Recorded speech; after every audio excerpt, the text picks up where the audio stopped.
अस्सलामु अलैकुम वरहमतुल्लाहि वबरकातुहू। मैं हूं आपका मेज़बान मशकूर शमसी रहमानी। आज मोरखा 14 जुलाई है। पेश है दूरबीन की ताज़ा तरीन पेशकश। आइए पहले हेडलाइंस पर नज़र डालते हैं। बिहार में 100 यूनिट मुफ्त बिजली की खबर पर हुकूमत का बड़ा बयान। तफसीलात जानिए आज की दूरबीन में। जम्मू कश्मीर के अस्पतालों में इलाज के लिए मरीजों को घंटों नहीं बल्कि कई दिनों तक का इंतजार करना पड़ रहा। मेरठ में बड़ा एक्शन। मुख्तार अंसारी गैंग का खतरनाक शूटर शाहरुख पठान इनकाउंटर में ढेर। उसकी मुकम्मल वजाहत देखिए दूरबीन। लखनऊ में मायावती की बड़ी तंजीमी मीटिंग। बीएसपी को जनूबी व मगरबी रियासतों में मजबूत करने की हिकमत अमली तैयार। दिल्ली चाणक्य पूरी नेवी स्कूल और द्वारका सीआरपीएफ स्कूल को बम से उड़ाने की धमकी। पुलिस का सर्च ऑपरेशन, कोई मुश्तबा चीज नहीं।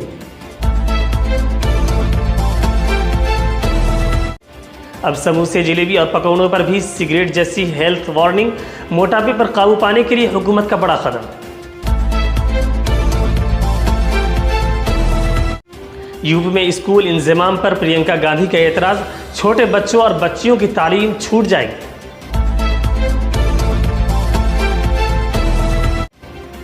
लंदन साउथ एंड एयरपोर्ट पर बीच B200 सुपर किंग तैयारा गिरकर तबाह। रनवे छोड़ते ही हादसा, रेस्क्यू ऑपरेशन जारी।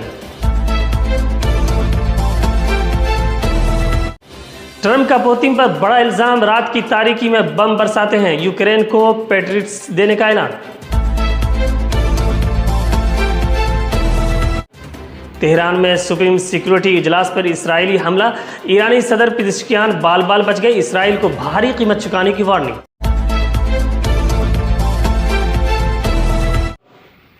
आइए अब खबरों को फिक्र व नज़र की दूरबीन की मदद से ज़रा तफसील से देखते हैं। बिहार में घरेलू सार्फिन को हर माह 100 यूनिट तक मुफ्त बिजली दिए जाने की खबर पर बड़ा अपडेट सामने आया है। मीडिया में इस खबर ने जोर पकड़ लिया था कि महकमे तवानाई की तजवीज़ को महकमे ख़जाना की मंजूरी मिल गई है और अब बस काबीना की मुहर बाकी है। लेकिन इस पूरी खबर पर रियासती हुकूमत ने अपना वजाहती बयान जारी कर दिया है। महकमे ख़जाना की तरफ से जारी प्रेस रिलीज़ में कहा गया है कि ऐसी खबरों में कोई सदाकत नहीं है। महकमे ख़जाना का कहना है कि उसने ऐसे किसी भी मंसूबे को मंजूरी नहीं दी जिसमें हर माह 100 यूनिट तक मुफ्त बिजली फराहम करने की बात हो। हुकूमत मीडिया में चल रही इस खबर को झूठा, गुमराहकुन और बेबुनियाद करार दिया है। आपको बता दें कि इससे पहले खबरों में दावा किया जा रहा था कि हर सार्फिन को 100 यूनिट बिजली मुफ्त मिलेगी।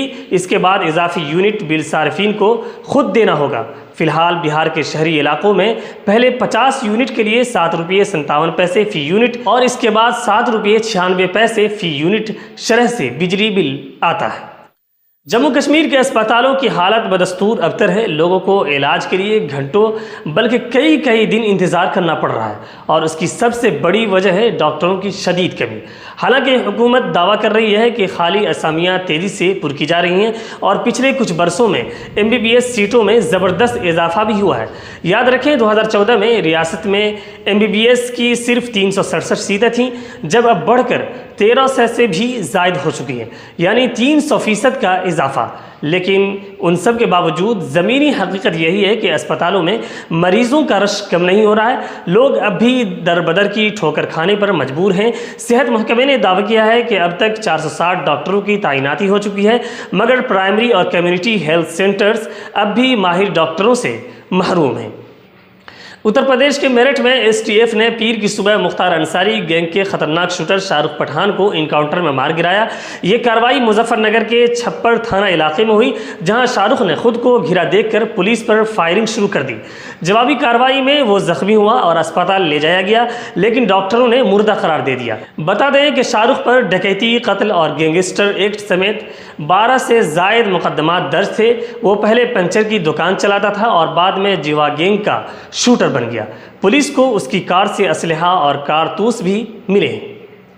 उत्तर प्रदेश की साबिक वज़ीर आला और बीएसपी की सुप्रीमो मायावती ने लखनऊ में पार्टी की तंजीमी मीटिंग की सदारत की।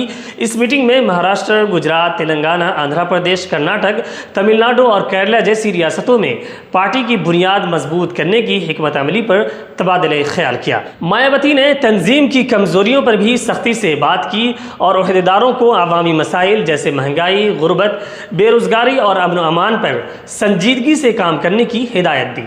उन्होंने ज़बान और ज़ात पात के नाम पर तशद्दुद को मुल्क के लिए ख़तरनाक करार दिया और कहा कि हर हिंदुस्तान को हिंदुस्तानी होने पर फ़ख्र होना चाहिए। साथ ही मुंबई जैसे शहरों में सबकी जान और माल की हिफाजत को भी हुकूमत की तरजीह बनाने पर जोर दिया। मायावती ने कारकुनों से अपील की कि वो अम्बेडकर मिशन के साथ ईमानदारी और लगन से जुड़े रहें और ज़रूरतमंदों की बेलौस मदद करें। पीर की सुबह दिल्ली के चाणक्यपुरी नेवी स्कूल और द्वारका के सीआरपीएफ पब्लिक स्कूल को बम से उड़ाने की ईमेल मौसूल हुई, जिससे दोनों स्कूल में अफरा तफरी मच गई। पुलिस ने फौरी कार्रवाई करते हुए बम डिस्पोजल स्क्वाड और डाग स्क्वाड को तैनात किया। दोनों स्कूलों को खाली कराकर बच्चों को महफूज मकाम पर पहुंचाया गया। सर्च ऑपरेशन के दौरान किसी भी स्कूल में कोई मुश्तबा चीज़ नहीं मिली है।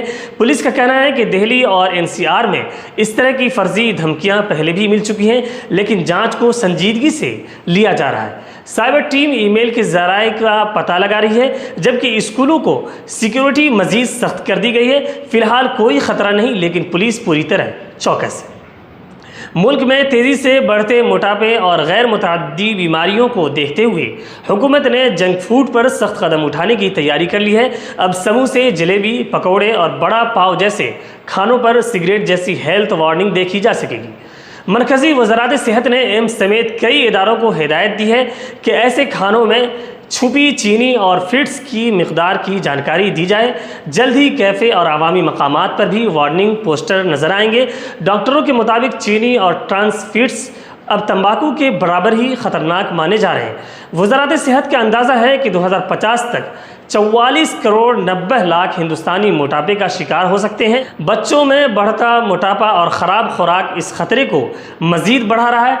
हुकूमत का मकसद शहरियों को होशियार करना और सेहतमंद तर्ज ज़िंदगी की तरफ राग़िब करना है। उत्तर प्रदेश में सरकारी स्कूलों के इंतज़ाम के फैसले पर कांग्रेस लीडर प्रियंका गांधी ने सख्त नाराज़गी जाहिर की है। प्रियंका का कहना है कि स्कूलों को जम करने से छोटे बच्चों, ख़ासतौर पर बच्चियों को दूर दराज स्कूलों तक पहुंचने में दुश्वारी होगी और उनकी पढ़ाई दरमियान में ही छूट जाएगी। उन्होंने इल्ज़ाम लगाया कि बीजेपी हुकूमत का ये कदम तालीम के हक़ के ख़िलाफ़ है और दलित, पसमानदा, अक़लियत और गरीब तबक़ात को मुतासिर करेगा। प्रियंका का दावा है कि यूपी हुकूमत तकरीबन 5000 स्कूल बंद करने जा रही है, जबकि हुकूमत का कहना है कि स्कूल बंद नहीं होंगे बल्कि वहाँ दूसरे इदारे चलाए जाएंगे। फ़िलहाल स्कूल इंतज़ाम के ख़िलाफ़ मुखालिफत तेज़ हो रही है। इतवार यानी 13 जुलाई को लंदन के साउथ एंड एयरपोर्ट पर एक छोटा मुसाफिर तैयारा Beech B 200 super king take off के फ़ौरन बाद गिरकर तबाह हो गया।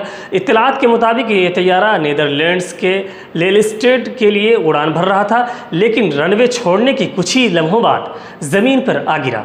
ऐनी शाहिदीन का कहना है कि तैयारे के गिरने के बाद आसमान में आग का बड़ा गोला बुलंद हुआ, जिससे एयरपोर्ट और आसपास के इलाके में खौफ व हरास फैल गया।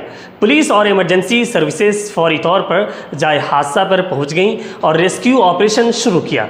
ताहाल ये वाज़ेह नहीं है कि तैयारे में कितने लोग सवार थे और उनकी हालत कैसी है। मकामी एमपी ने हादसे पर अफसोस का इजहार करते हुए आवाम से अपील की है कि वो जाए हादसा से दूर रहें ताकि रेस्क्यू टीमें अपना काम बेहतर तरीके से अंजाम दे सकें। याद रहे कि हादसे से कुछ देर पहले एक और तैयारा उसी रनवे से बहिफाजत टेक ऑफ कर चुका था। एयरपोर्ट हुक्काम और पुलिस इस अफसोसनाक वाक़े की मुकम्मल तहकीकात कर रहे हैं। अमेरिकी सदर डोनाल्ड ट्रंप एक बार फिर रूसी सदर पुतिन पर बरस पड़े हैं। ट्रंप ने पुतिन पर इल्ज़ाम लगाया कि वो रात की तारीकी में बेगुनाहों पर बम बरसाते हैं, जबकि बातें बड़ी अच्छी अच्छी करते हैं। न्यू जर्सी में मीडिया से गुफ्तगू करते हुए ट्रंप ने यूक्रेन को मजीद फौजी मदद देने का ऐलान भी किया है। उन्होंने कहा कि अमेरिका यूक्रेन को एयर डिफेंस सिस्टम पेट्रियट्स फराहम करेगा, जिसकी कैफ को सख्त ज़रूरत है। याद रहे कि ट्रंप सदर बनने के बाद रूस यूक्रेन जंग रोकने की कई कोशिशें कर चुके हैं, लेकिन पुतिन के सख्त रवैये और हालिया हमलों की वजह से बातचीत फिर तातुल का शिकार हो गई है। फिलहाल अमेरिका और उसके इत्तेहादी रूस पर मजीद पाबंदियाँ लगाने पर गौर कर रहे हैं। अल जज़ीरा की रिपोर्ट के मुताबिक ईरानी सदर मसूद पेज़ेश्कियान पर इसराइल ने कातिलाना हमला किया, जिसमें वो मामूली ज़ख्मी हुए लेकिन महफूज निकलने में कामयाब हो गए।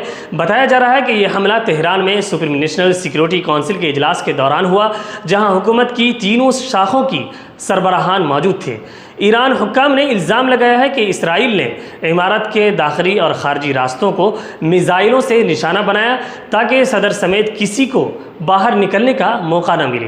तहम सदर और दीगर आला हुक्काम पहले से तयशुदा इमरजेंसी रास्ते से निकलने में कामयाब हो गए।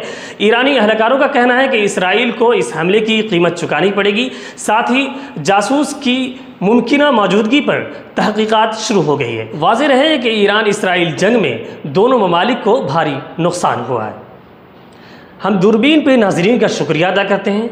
आप मुझसे और हमारे साथियों से फेसबुक पर भी रब्ता कर सकते हैं। हमारा फेसबुक पेज है फ़िक्र नज़र टीवी। अगर अब तक आपने फ़िक्र नज़र टीवी को सब्सक्राइब नहीं किया है तो कर लें और बेल आइकन पर भी क्लिक कर दें ताकि बर वक्त आपकी आवाज़ आप तक पहुंच सके। शुक्रिया।